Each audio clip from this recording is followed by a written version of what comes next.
তোমার মনের মানুষ ধরো, যারে দিয়া পয়দা হলে তারে তুমি কেন ছাড়ো?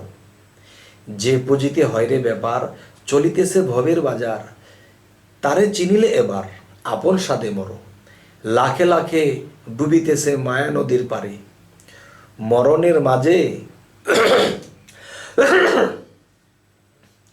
জীবনের মাঝে মরণ চিনিয়া তারে সাধন করো। রতিরণে গিয়ে পড়ে প্রেমস্ত্র সঙ্গ করে, রিপু যেজন মারতে পারে বোঝে আপন পরে। এবার পরম অংশের পুঁজি মিলাও থাকিতে সংসারে। তবে এই পরম অংশের পুঁজি যদি কেউ মিলাতে চায়, তাহলে সেই পুঁজি মিলাইতে হলে তার শুকনা আদা হতে হবে। হযরত মুহাম্মদ সাল্লাল্লাহু আলাইহি সাল্লাম তিনি হেরা পর্বতের গুহায় 14 থেকে 14.5 বছর তিনি কাটাইছেন। তার ঠিকমতো খাওয়া নাওয়া কিছুই ছিল না। তার চুলগুলো লম্বা হয়ে গিয়েছিল, দাড়িগুলো লম্বা হয়ে গিয়েছিল, তিনি একসময় কম্বলদারি হয়ে গিয়েছিল। তাহলে কেন?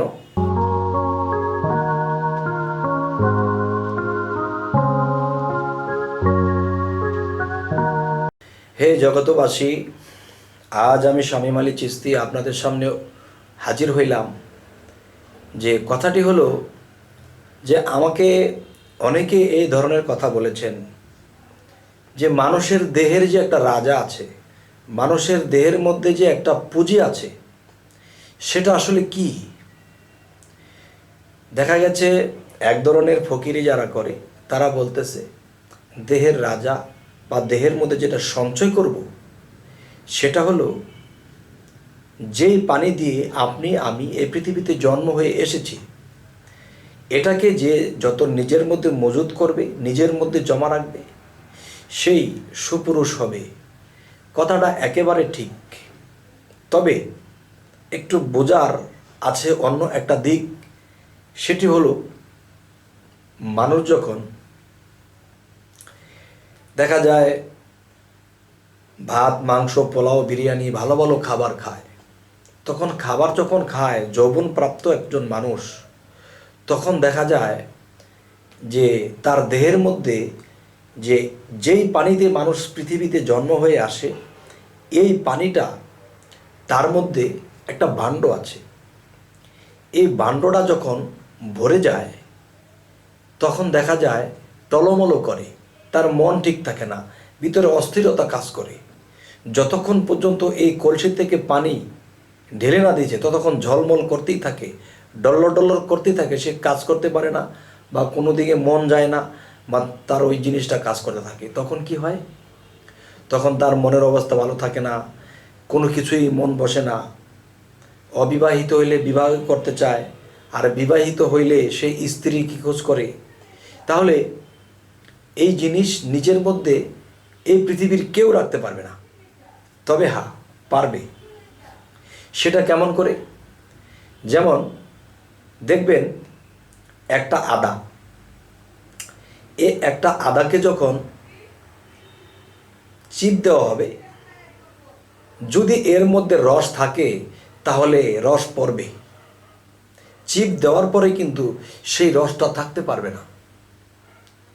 তবে হ্যাঁ, এই আদাটাকে যখন শুকানো হবে, শুকানো হইলে পরে তখন আদার জাল ঠিকই থাকবে, কিন্তু আদার রস নেই।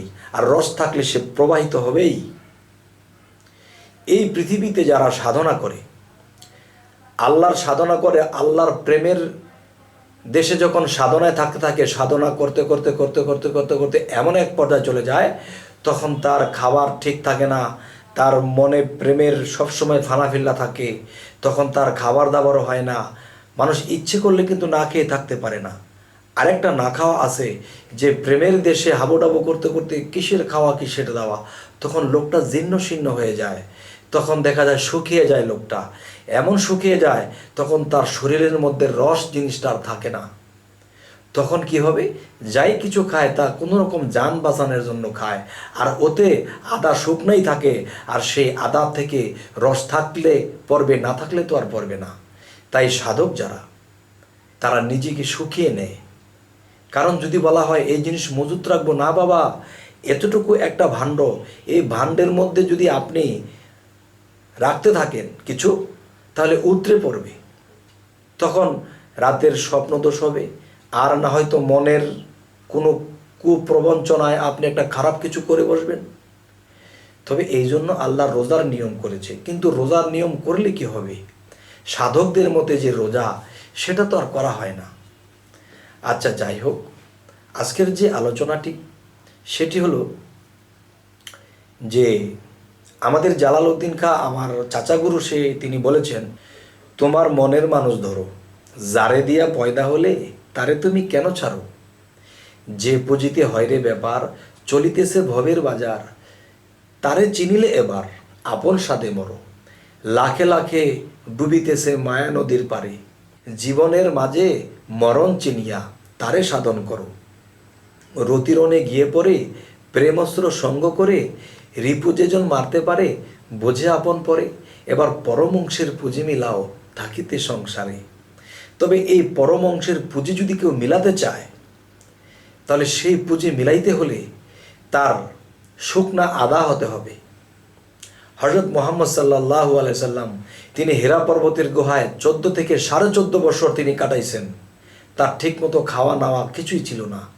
তার চুলগুলো লম্বা হয়ে গিয়েছিল, দাড়িগুলো লম্বা হয়ে গেছিল, তিনি একসময় কম্বলদারি হয়ে গিয়েছিল।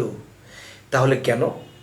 তিনি এরকম সাধনা করতে করতে নিজের মধ্যে সেই জিনিসগুলো মিশাইতে পারছে। কেননা আদা যদি রস থাকে সে পড়বেই, আর সেই আদার যদি রস না থাকে কিন্তু জাল ঠিকই থাকবে, কিন্তু রস প্রবাহিত হবে না, আর তখনই সে নিজের মধ্যে এগুলা মিশাইতে পারবে। হে জগতবাসী, জানি না আমার এই কথাগুলো আপনাদের কেমন লাগলো, তবে আশা করছি ভালোই লাগবে। যে আলোচনাটি করা হলো, এরকম দশাই মানুষের বেশি হয়ে থাকে, ইচ্ছে করলে ওই জিনিসগুলো মজুত করে রাখতে পারে না। তবে আমাদের চ্যানেলের এই কথাগুলো যদি আপনাদের ভালো লাগে তো অবশ্যই সাবস্ক্রাইব করুন, বাকি ভিডিওগুলো ছাড়লে আপনাদের কাছে পৌঁছে যাবে। তবে এই বলেই রাখছি, সকলেই ভালো থাকবেন। আল্লাহ হাফিজ।